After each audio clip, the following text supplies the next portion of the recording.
Hello बच्चों, आज हम पाठ क्रमांक 2 में टैगोर की कलम से इस कहानी को समझेंगे। रविंद्रनाथ टैगोर जी एक महान साहित्यकार थे जिन्होंने हमारे भारत का राष्ट्रीय गान लिखा। और रविंद्रनाथ टैगोर जी इस कहानी के द्वारा अपनी बचपन की कुछ यादें हमारे साथ शेयर कर रहे हैं। तो देखते हैं उनको पढ़कर हमें क्या सीखने को मिलता है। टैगोर जी कहते हैं, हमारा घर बहुत बड़ा था। आसपास के घर भी बड़े बड़े थे। कई घरों की छतें एक दूसरे के पास पास थी। मोहल्ले के लड़के उन पर पतंग उड़ाते थे। मोहल्ले मतलब गली के लड़के उन पर पतंग उड़ाते थे।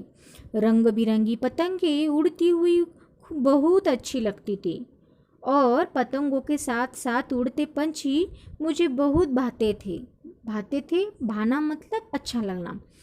कई बार तो डार के डार पक्षी उड़ते हुए दिखाई देते थे।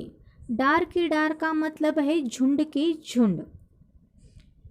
ऐसा लगता था कि मानो वे हमारी पतंगों के साथ होड़ लगा रहे हो कि कौन ऊंचा उड़ता है। होड़ का मतलब होता है प्रतियोगिता, रेस। और इन दोनों में, पतंग और पंछी, इन दोनों में प्रतियोगिता यानी कि होड़ लगा रखी थी, जैसे कि कौन ऊंचा उड़ रहा है, ऐसे लेखक बोल रहे हैं। उन दिनों लोगों को पंछी पालने का बहुत शौक था। हर घर के बरामदे में कई कई पिंजरे लटके रहते थे।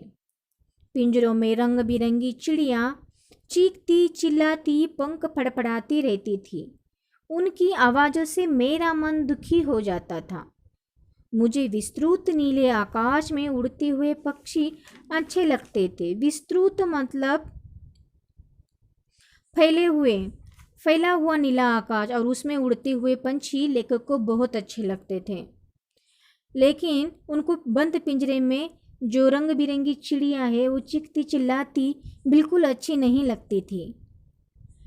मेरी मजली भाभी को भी अपनी सहेलियों की देखा देखी चिड़िया पालने का शौक हुआ और वे कई दिनों से कुछ पंछी लाने की बात कर रही थी। लेखक की भाभी मतलब रविंद्र जी की भाभी, इन्होंने क्या किया है कि उनको भी अपने चिड़िया को पालने का शौक हुआ और वे एक पिंजरा लेके आई। मैंने भाभी से विनती की कि वे पक्षियों को न लाएं। पिंजरे में कैद पंछी अच्छे नहीं लगते। मैं उन दिन 8-9 वर्ष का बालक ही था। मेरी बात कौन सुनता। भाभी 4 रंग बिरंगी चिड़िया और एक नया पिंजरा ले आई। पिंजरे में बैठे पक्षी चिल्ला रहे थे। भाभी हंस हंस कर उन छोटी छोटी चिड़ियों की प्रशंसा कर रही थी। वाह, कितनी सुंदर चिड़िया है। सभी खुश थे, बस मैं ही उदास था। मैंने भाभी से कहा, आप इन पक्षियों पर अत्याचार कर रही है। इन्होंने आपका क्या बिगाड़ा है जो आपने इन्हें पिंजरे में कैद कर दिया। भाभी ने मुझे डांटते हुए कहा, छोटा मुंह बड़ी बात, अपनी उम्र तो देखो, बड़ा आया है मुझे सिखाने। जाओ, छत पर तुम्हारे मित्र पतंग उड़ा रहे हैं, तुम भी उड़ाओ। मैं उदास हो गया और सोचने लगा कि कैसे इन पंछियों को स्वतंत्र करूं। लेकिन एक दिन मुझे अवसर मिल गया। देखो आगे क्या होता है।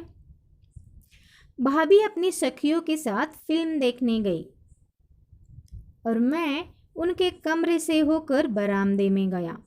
पिंजरे का दरवाजा खोला तो पक्षी सहम गए। मैंने उन्हें पकड़ा और बरामदे से बाहर उड़ा दिया।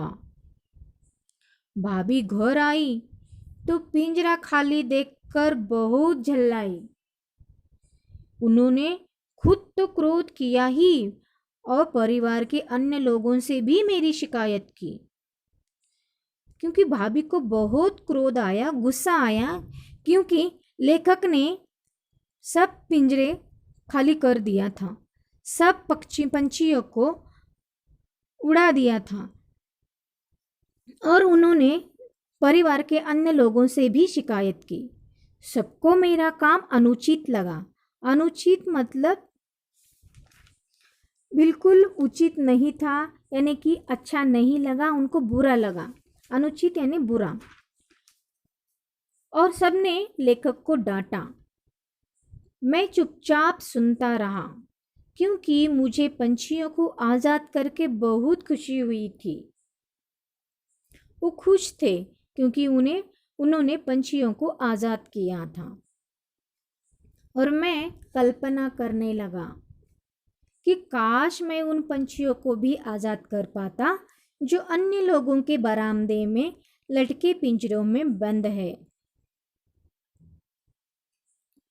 मुझे लगता है इस कहानी में जो हमने सीखा है कि हम पंछियों या प्राणियों पर हमेशा प्रेम करना चाहिए, पक्षियों से हमेशा प्रेम करना चाहिए। और जैसे हमें अपनी आज़ादी पसंद है, वैसे पंछियों और प्राणियों को भी उनकी आज़ादी पसंद है।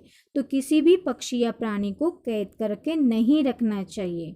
मुझे लगता है आपको ये कहानी पसंद आई होगी।